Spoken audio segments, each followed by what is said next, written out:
ଏବେ ଆମ ଦର୍ଶକ ମାନଙ୍କୁ ଆପଣ ବୁଝାନ୍ତୁ କି ଆମର ପ୍ରଥମେ ଆମେ ଭାରତୀୟ ରାଇଟ୍ ତ ଭାରତର କ'ଣ ସମ୍ପର୍କ ଥିଲା ୱାର୍ଲଡ ୱାର୍ 2 ସାଙ୍ଗରେ ଆଉ କାହିଁକି ଥିଲା। तो वर्ल्ड वॉर 2 रे आमर इंडिया कंट्रीब्यूशन बहुत भलसे थिला एक्चुअली बहुत ह्यूजली थिला एंड एटा हिस्ट्री रे सब बुक्स रे लिखा है बहुत अनसंग हीरोज अच्छे आम इंडिया रे जो मैंने वर्ल्ड वॉर 2 रे पार्टिसिपेट करते इंडिया तरफ इंडिया ब्रिटिश आर्मी से जो थिला से तरफ पार्टिसिपेट करते एंड एटा एमती गोटे इम्पैक्ट करथिला जोटा कि आगु जाइकिना वर्ल्ड वॉर 2 एंड हवा आम इंडिपेंडेंस डे मिलवा ता 2 वर्ष पर बहुत भल लिंक अच्छे। सो बहुत लोक कौन मु भी जानी कि हिटलर सहित नेताजी सुभाष चंद्र बोस लिंक थिला लिंक थिबा विषय तो समस्या जानी कहीं। तो गोटे मशहूर कहावत अच्छी कि दुश्मन होचंदी आम निज दोस्त। तो से स्ट्राटेजीटा सुभाष चंद्र बोस अप्लाई करते से टाइम रे बिकज आम गोटे एमती सिचुएसन थिलु से समय कि ब्रिटिश शासन चलता इंडिया उपर एंड सेपटे युद्ध भी चलता माने ब्रिटेन लड़ुला सेपटे हिटलर आर्मी सहित जर्मन आर्मी सहित एपटे इंडिया को भी रूल करता। तो तांको मैन पावर दरकार था ब्रिटिश लोक मैन पावर दरकार था। तो से कौन कले इंडिया कंट्रीब्यूशन से नेले एंड बहुत लोग जानना जे इंडिया बहुत बड़ा कंट्रीब्यूशन अच्छे वर्ल्ड वॉर 2 रे कारण ब्रिटिश जो थिला होचंदी ग्रेट ब्रिटेन।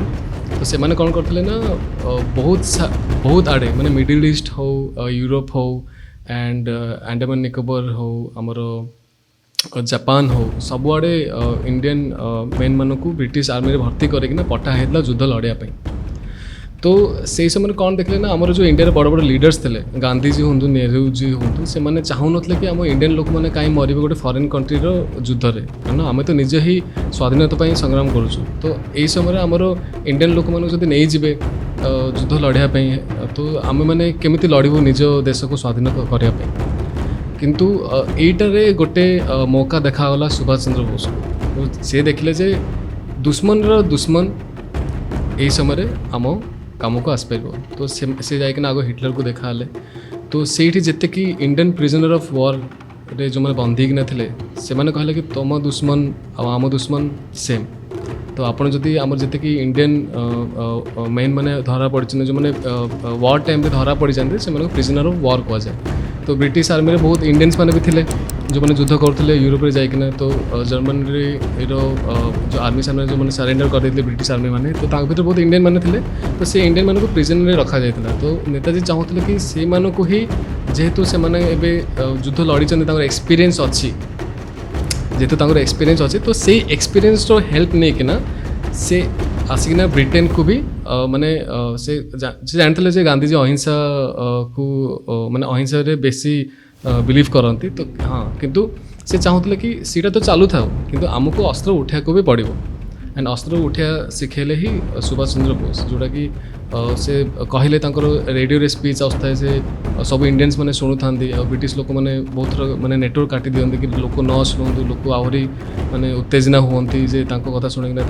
रक्त गरम हुए। तो स्पीच रे सेतिक दम थिला कि तमें मते रक्त दियो तुमको फ्रीडम देवी आज़ाद देवी मोटिवेशन बस से मोटिवेशन ही बहुत जन से कौन कले ना ब्रिटिश माने आर्मी उपर से मैंने प्लान कले केमती आम इंडियन प्रिजनर ऑफ वॉर जो जर्मनी फसी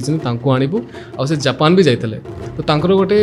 माने ऑरा एमती थिला अट्रैक्शन एमती थिला जे सब बड़ बड़ जिते हिटलर पाखु जाइते हिटलर सेमती इजिली क्या देखा हुए इवन इफ वर्ल्ड वॉर 2 पूर्व से Britain former prime minister Neville Chamberlain 3 थर पीस टॉक कराया जाते हिटलर सहित कि कथा भी मान ना किंतु नेताजी सुभाष चंद्र बोस एति ऑरा थिला अट्रैक्शन थिला एते भल कथा होते से। तो से मन देते इंडियन प्रिजनर ऑफ वॉर मान समस्त को जिते इंडियन थे नहीं पलि आसते आउ निजर गोटे आईएनए बनते इंडियन नेशनल आर्मी निजर आर्मी बनते सप्लाई दौले जर्मनी एंड जापान ने भी तो युद्ध कराया जाते ना माने ब्रिटिश आर्मी जापान सहित भी युद्ध करला कारण जापान आउ जर्मनी एकाठी होकर लड़ुले। तो जापान ने भी जिते इंडियन प्रिजनर्स थे इंडियन आर्मी प्रिजनर थे भी नहीं आसिना से नेताजी निजर गोटे आईएनए बनैले इंडियन नेशनल आर्मी। तो टार्गेट थिला कि आमे देश को गोटे गोटे करी माने स्वाधीन करे तो आंडमान एंड निकोबार आइलैंड सब प्रथम जगह थिला जोठी आईएनए माने होचे सुभाष चंद्र बोसकर INA Indian national army British army को परास्त करथिले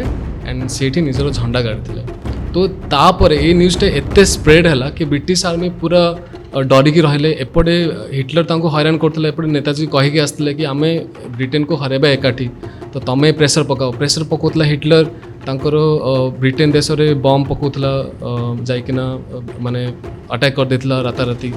तो एमाने निज घर जलियार बंचेबे ना एपटे इंडिया को संभाळिबे तो ए प्रेशर रे ही कोठना कोठी एमाने से माने छाड़िया को बाध्य हेले हमर देश को तापर आम देश स्वाधीन होता खाली एतिक नुह बहुत जिन होता एपटे गांधीजी भी लाइक अहिंसार रास्तार थिले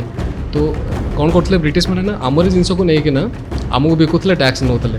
तो आमे ब्रिटिश बनई किसी आमे सामान नबानी तांकर ऑफिशियल्स मान सहित आम कम करवानी ये सब जिन कराया लगी गांधीजी विदिन आवर कंट्री एपट बाहर सुभाष चंद्र बोस आईएनए रे मिसिकिना अटैक करते आम ब्रिटिश तो आप भावतु कि जे आमर गोटे से गोटे ओडिया पुଅ ଥିଲେ कटक जन्म होते से केते मात्रा रे लोकों को निज ओरा भितर को आनी पाते जे भाई कहले होप कि आपण सुभाष चंद्र बोस के विषय रे गोटे फुल पॉडकास्ट आपन को दरकार थिबो आमे निहाती करिवु भाई नै के आसीबे से फुल पॉडकास्ट से पाई आपण सब्सक्राइब करंतु और स्टे ट्यून रहंतु हम संगे ताकि आपण से फुल पॉडकास्ट एंजॉय कर पाए तो द्वितीय विश्वयुद्धर ठीक 2 वर्ष पर आमको इंडिपेंडेंस माने आपको स्वाधीनता मिलला तो ता सहित एक्चुअली कौन वर्ल्ड वार सहित कौन लिंक अछि तार लिंक या होची कि 1945 रे तो विश्वयुद्ध सरला हम जानछि किंतु समस्त डेट जानना 15 अगस्त 1945 रे ही विश्वयुद्ध सरी था एंड से समय जो जापान सरेंडर करूला जो साइन करूला से sign during the sign of surrender सामने Britain officials France officials American officials मैंने थिले एंड सीठी ब्रिटेन ऑफिशियल्स मन भितर जड़े अच्छे लॉर्ड माउंटबैटन तो से थिले तो तांको पे से डेटा बहुत इंपोर्टेंट था बिकज सीटा वर्ल्ड रे तापरठू वर्ल्ड वार बंद है पीस आणला सेटा तो से डिसाइड कला कि प्रथम डिसाइड होता 1948 हम किंतु से समय दंगा फसाद हो पार मे बी जानिकिना से सांगे सांगे डिसाइड कले कि 1947 में करवा एंड 15 अगस्त वुड बी द डेट यहाँ हूँ कनेक्शन एंड तार 2 वर्ष पर कहीं माने इंडिया आजाद है तापछे रिजन हूँ कि वर्ल्ड वार रे एते लोक मरी थे ब्रिटेन रो आर्मी मरी थे जो आमर इंडियन मैंने भी इंक्लूडेड थे सेपटे फ्रेंच सोल्जर्स मैंने भी मरी थे अमेरिकन सोल्जर्स मैंने भी बहुत माने माने संख्यार मरी थे तो ब्रिटेन पाखे आउ एतिकी मैन पावर नाला कैपेबिलिटी नाला कि एपटे आउ गोटे देश को से मैंने हुकुम दे पारे शासन में रखिपारे बिकज ऑलरेडी इंडिया भितर ऑलरेडी से जुनून आसी कारण सुभाष चंद्र बोस एमती गोटे कम कर पलैते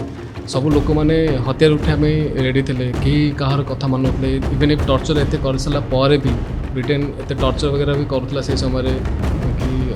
मैंने आम कथा मान ये सब जिन फायदा दिया जो ब्राइब दौले तुमको आम भल पोजिशन रखू कहीं माने मानले एमती जुनून पसईला इंडियन लोक मैंने भितर कि